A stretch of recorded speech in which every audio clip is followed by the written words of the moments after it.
जय हिंद मेरे प्यारे साथियों। तो कैसे हैं आप सब? आशा करता हूं आप सब अच्छे होंगे। मैं आपका दोस्त अनुज कुमार और आप देख रहे हैं अपना खुद का चैनल एबीएन न्यूज भारत। कर्मचारी और पेंशन धारकों के लिए 3 बड़ी खुशखबरी आ चुकी हैं। पहली बड़ी खबर है, आपकी पेंशन से सीपीएओ की तरफ से बड़ा बदलाव किया गया है। दूसरी बड़ी खबर है महंगाई भत्ते को लेकर। तीसरी बड़ी खबर है पेंशन धारकों के पक्ष में हाई कोर्ट का बहुत बड़ा फैसला आ चुका है। तो ये कहीं ना कहीं आपके लिए बेनिफिट वाली खबर हो सकती है। अगर चैनल पर पहली बार आए हैं तो चैनल को लाइक एंड सब्सक्राइब करना ना भूले, ताकि आपको डेली ऐसी अपडेट मिल सके जो आपके लिए कहीं ना कहीं बेनिफिट वाली जरूर साबित हो। और आप वीडियो में अंत तक बने रहना और आप वीडियो को लास्ट तक जरूर देखना, क्योंकि ये वीडियो वाकई ही निर्णायक होने वाली है और कहीं ना कहीं आपके लिए सफलता का एक कारण या एक मुद्दा बनने के लिए तैयार बिल्कुल है। तो आप बस वीडियो में अंत तक बने रहें, ताकि आपसे कोई ये एक भी टॉपिक इस वीडियो का मिस ना हो पाए। चलिए पहले चर्चा करते हैं। सीपीओ ने जारी किया आदेश। केंद्रीय पेंशन लेखा कार्यालय सीपीएओ ने दिनांक 16/4/2024 को एक बड़ा ही महत्वपूर्ण आदेश जारी किया है और इस आदेश की कॉपी सभी बैंकों को भेजी गई है। इसके अनुसार कार्यवाही करने का निर्देश दिया गया है। इस आदेश में कहा गया है कि अब पेंशन में 4 और नई कैटेगरी जोड़ी जाएंगी, जो कि इस प्रकार है। वो सभी आपके लिए जानना जरूरी है कि अब जो पेंशन आप लेंगे या आप रिटायर होंगे तो किस आधार पर होंगे, तो आपको कौन से नंबर से जाना जाएगा। यानी कि जो आज बदलाव की स्थिति है वो इतनी है कि अब अगर आप ये जान लीजिए, अगर पेंशन का जो सही तरीके से आप किसी को नहीं समझ में आ रहा कि आप कौन सी कैटेगरी में आएंगे, तो वो आपको इस चैनल पर जरूर सोल्व होगा। चलिए पहले करते हैं चर्चा कि आप कौन सी कैटेगरी के तहत पेंशन ले पाएंगे। सबसे पहले चर्चा करते हैं अनिवार्य सेवानिवृत्ति के बारे में। ऐसे कर्मचारी जिनको जबरन रिटायर कर दिया जाता है या FR 56J का हवाला देकर अनिवार्य सेवानिवृत्ति दे दी जाती है, यानी कि जिन कर्मचारियों को रिटायरमेंट से पहले ही रिटायर कर दिया जाता है, तो ऐसे कर्मचारी अनिवार्य सेवा के अंतर्गत आते हैं। अब ऐसे कर्मचारी जब रिटायर होंगे तो उनकी पेंशन पर, उनके पेपर पेंशन पर क्यों लिखा जाएगा। अब करते हैं दूसरे नंबर की बात, इनवैलिड पेंशन केस में क्या लिखा जाएगा और किस प्रकार से उसको आप जांच की कर पाएंगे। ऐसे कर्मचारी जो सेवा में रहते हुए भी किसी चोट के शिकार हो जाते हैं, जिसका कारण आगे ड्यूटी करने में असमर्थ हो जाते हैं, तो ऐसे कर्मचारी को इनवैलिड पेंशन दी जाती है।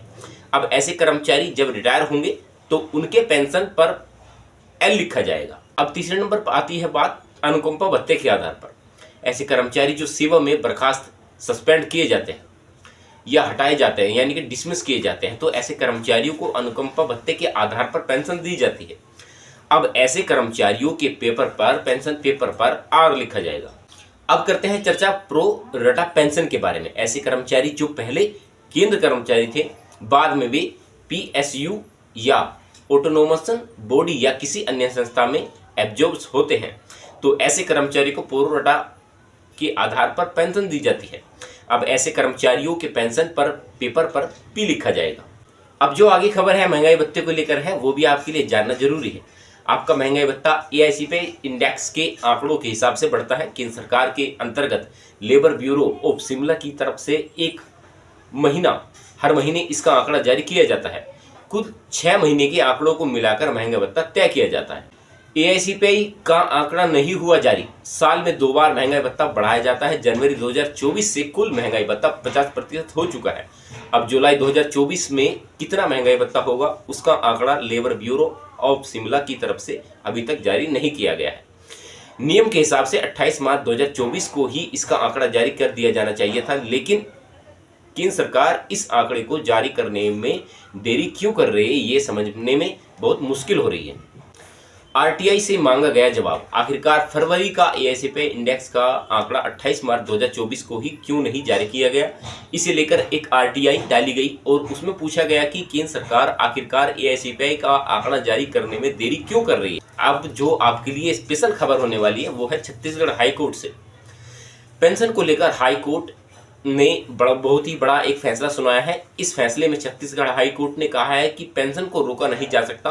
पेंशन को रोकना संविधान के अनुच्छेद 301 का उल्लंघन है। पेंशन भोगी पेंशन के द्वारा ही अपनी आजीविका चलाते हैं, इसलिए पेंशन को रोकना एक अपराध के तहत माना जाएगा। अब इसमें जो चर्चा करते हैं या चर्चा करने वाला विषय है कम्युनिकेशन ऑफ पेंशन। पेंशन धारकों के लिए खुशखबरी है। 15 साल बीत जाने के बाद नहीं होगी पेंशन से कटौती, मिलेगा 100% पेंशन। दोस्तों ये ऐसा केस होगा जो आपके लिए कहीं ना कहीं एक निर्णायक और स्पेशल होने वाला है। बात करते हैं सीसीएस पेंशन नियम 1981 के अनुसार कम्युनिकेशन की बहाली के 15 साल पूरे होने के बाद जब पेंशन धारक को फुल पेंशन मिलनी चाहिए, लेकिन ऐसा देखा गया है कि 15 साल बीत जाने के बाद भी उसकी पेंशन से कटौती होती रहती है। पेंशन कटौती बंद नहीं होती। ऐसे में उसको लेकर पेंशन भोगी संगठनों की बैठकें केंद्रीय मंत्री जितेंद्र सिंह के साथ हुई और इस मुद्दे को बैठक में उठाया गया। मैंने अभी ये किस्सा जो है कुछ टाइम पहले भी उठाया था, तो मुझे इस पे भी कमेंट्स आए कि इसके बारे में थोड़ी चर्चा कीजिए या इसके बारे में थोड़ी एक पॉइंट क्लियर करने की कोशिश कीजिए, क्योंकि हमारी समझ से परे है। क्योंकि बहुत से कमेंट्स ऐसे आए हैं कि हमारी जो पेंशन थी, जो हमने उसमें इन्वेस्टमेंट किया, तो हमारी जो पेंशन आज के समय में कट रही है, यानी कि 15 साल बाद भी पेंशन कटती है, तो उसको लेकर हम क्या कर सकते हैं या क्या आज हमारे लिए बेनिफिट वाला हो सकता है, उसको क्लियर करने की कोशिश कीजिए। चलिए इस पर भी थोड़े विचार करते हैं और थोड़ी प्रकाश इस पर भी डालते हैं, देखते हैं इसमें स्पेशल क्या होगा। चलिए साथियों, पहले चर्चा करते हैं कि क्या है कम्युनिकेशन या कम्युनिकेशन और पेंशन क्या है। मैं आपको बता दूं कि कर्मचारी जब रिटायर होता है तो उसको ऑप्शंस मिलता है कि वे अपनी पेंशन बेच सकते हैं।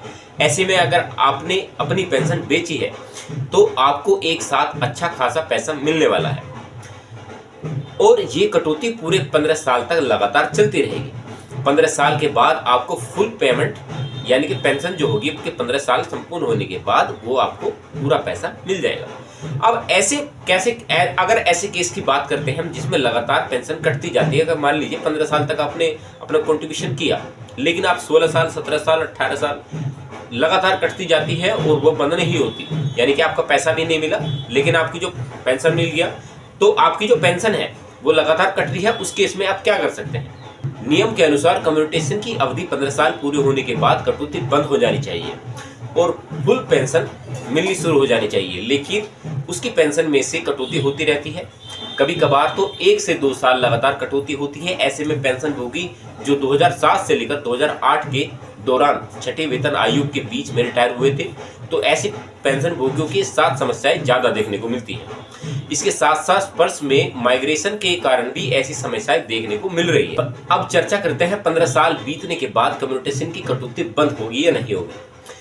इसी को देखते हुए इस बैठक में पेंशन भोगी संगठनों ने मांग की कि 15 साल बीत जाने के बाद पेंशन धारकों की पेंशन से कटौती नहीं होनी चाहिए, उसको पूरी पेंशन मिलनी शुरू हो जानी चाहिए। अगर किसी भी कटौती बंद नहीं होती तो जो अधिक पैसा कटा है उसका भुगतान पेंशन विभागों को ब्याज के साथ मिलना चाहिए। अब जो ये मेन समस्या है वो किसके कारण है, यह समस्या स्पर्श के कारण है। इसके जवाब में पीसीडीए के कंट्रोलर श्री सामदेव ने कहा कि यह समस्या डिफेंस पेंशन भोगी में ज्यादा देखने को मिलती है। 2020 में स्पर्श पोर्टल पर लाया गया था जब पेंशन भोगी का डाटा बैंक से स्पर्श में माइग्रेट किया गया था। बैंक से जब वे स्पर्श में माइग्रेट हुए तो ऐसी समस्याएं देखने को मिल रही थी। स्पर्श में गलत कम्युनिकेशन बहाली की दिनांक डालने की वजह से ऐसी समस्याएं आ रही हैं। अब करते हैं, अगर आपके पैसे की कटौती हो गई तो आप उसे कैसे वापस ला सकते हैं।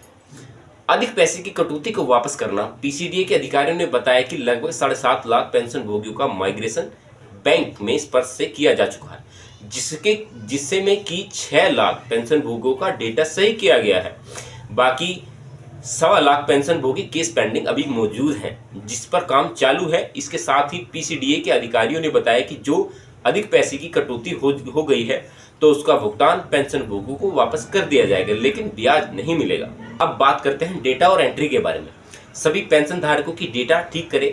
जब एसबीआई के अधिकारी से पूछा गया कि पेंशन भोगियों का कम्युनिकेशन बहाली की तारीख गलत क्यों है, तो इस पर एसबीआई के अधिकारी ने बताया कि हमारे पास जो डेटा था वही डाटा हमने मिनिस्ट्री ऑफ डिफेंस को भेज दिया था और मिनिस्ट्री ऑफ डिफेंस की जिम्मेदारी बनती है कि वे उस डाटे को देखें, जो गलत है उसे सही करें।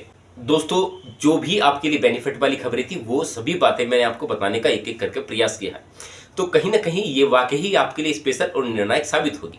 देखिए, अगर आप ये खबर सुन पा रहे हो या आप इससे बेनिफिट लेने वाले हो तो आपका फर्ज बनता है कि जो छोटा सा चैनल है इसको सब्सक्राइब करें, क्योंकि ये आप ही के लोगों के लिए बना हुआ चैनल है। मेरे जितने भी पेंशन धारक भाई हैं या जो भी जॉब कर रहे हैं इस समय पर गवर्नमेंट सेक्टर में, वो सभी के लिए एक स्पेशल खबर देने का मैं प्रयास दिन ब दिन करता हूँ। तो जितना हो सके इस चैनल को लाइक करें, सब्सक्राइब करें और वीडियो को शेयर करना ना भूलें, ताकि ये जो जानकारी है, छोटी छोटी जानकारियां हैं, ताकि भविष्य में आकर उस चीज़ का बेनिफिट आप ले सकें। जैसे कि आप मान लीजिए आज कोई बेनिफिट आपको चाहिए, तो आप यूट्यूब पर सर्च करेंगे और आपको डेली डे बाय डे वो नोटिफिकेशन मिलेगी जो कि आपको उस चीज़ की जरूरत पड़ेगी। तो आप बेल आइकन ऑल पर जरूर दबाएं और ऐसी वीडियो को, नॉलेजेबल वीडियो को शेयर जरूर करें और चैनल को सब्सक्राइब करें। चलिए मिलते हैं आपसे ऐसे ही नॉलेजेबल मुद्दे के साथ, तब तक के लिए जय हिंद, वंदे मातरम।